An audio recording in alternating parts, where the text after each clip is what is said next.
Why do some Jews believe they are the chosen people? The history behind the belief. Have you ever heard someone say that Jewish people believe they are superior to everyone else? You may have heard the phrase, God's chosen people. For some people that phrase sounds like a claim of divine superiority. For others, it's one of the most misunderstood ideas in religion. So where did this belief actually come from? Did Jews really claim to be chosen above all humanity? Or is the story much more complicated than people think? To understand this, we need to go back thousands of years, to the origins of one of the oldest religious traditions in the world.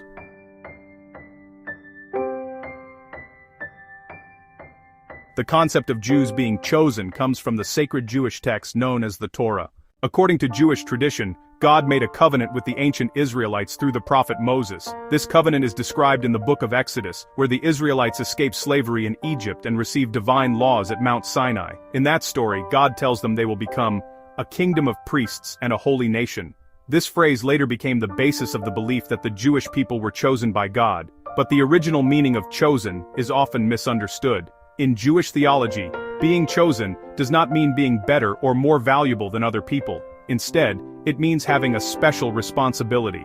Jewish tradition says the Israelites were chosen to follow God's commandments and to live according to strict moral and religious laws. In fact, traditional Judaism teaches that Jews must follow 613 commandments, covering everything from ethical behavior to religious rituals. So being chosen actually means having more obligations, not fewer. The idea of a special relationship between God and the Jewish people begins even earlier. In the book of Genesis, God makes a covenant with the patriarch Abraham. According to the story, Abraham was chosen to become the father of a great nation. God promised that Abraham's descendants would become a people with a unique spiritual mission. This promise later passed through Abraham's son Isaac and his grandson Jacob. Jacob's descendants eventually became the 12 tribes of Israel. Over time, these tribes formed the ancient nation of Israel in the Middle East. The idea that this nation had a special covenant with God became a central part of Jewish identity.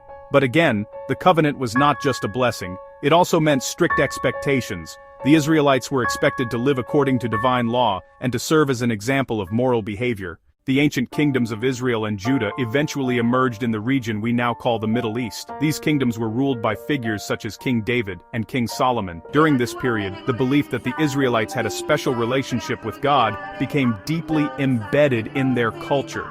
However, these kingdoms were eventually conquered by powerful empires. The Babylonian captivity in the 6th century BCE forced many Jews into exile. Later, the Romans destroyed Jerusalem in the year 70 CE. After this event, Jews were scattered across many regions of the world. For centuries, Jewish communities lived as minorities in different societies. During these long periods of exile, the idea of being a people chosen by God helped preserve their identity, traditions, and religion. Over time, the phrase chosen people began to be interpreted in different ways. Some critics believed it sounded like a claim of ethnic or religious superiority. Others argued it was simply a theological idea about a special mission and responsibility. In reality, Jewish communities themselves have debated this concept for centuries. Many Jewish scholars emphasize that Judaism does not teach that Jews are inherently better than other people.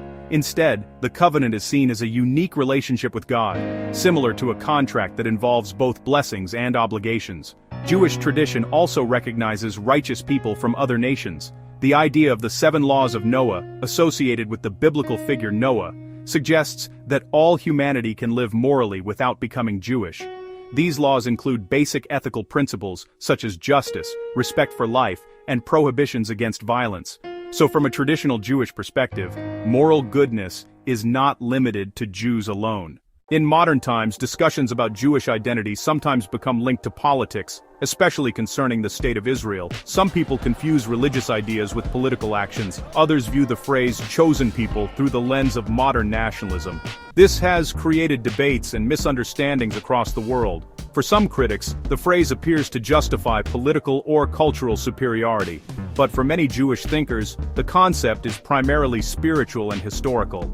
Some modern Jewish scholars even argue that the phrase should be reinterpreted or avoided because it can easily be misunderstood in today's global society. Jewish history has also been shaped by long periods of persecution. One of the most tragic events was the Holocaust, when millions of Jews were murdered by Nazi Germany. Events like this deeply affected Jewish identity and culture. For many Jewish communities, religious beliefs became a way to preserve hope and unity during times of suffering. The concept of a covenant with God helped maintain a sense of purpose even during centuries of exile and hardship. So, do Jews believe they are superior? The answer depends on how the phrase chosen people is interpreted. Historically, the idea meant a special covenant and responsibility, not necessarily superiority over others, but language, politics, and history have shaped how this belief is perceived by the world. Like many religious ideas, its meaning can change depending on who is explaining it. Understanding the origins of these beliefs helps us see the difference between religious tradition and modern assumptions. What do you think about the concept of the chosen people? Is it misunderstood, or does it still create controversy today? Let me know your thoughts in the comments, and if you enjoy deep videos about history, religion, and global politics, don't forget to subscribe, because sometimes the beliefs that shape the world are far more complex than they first appear.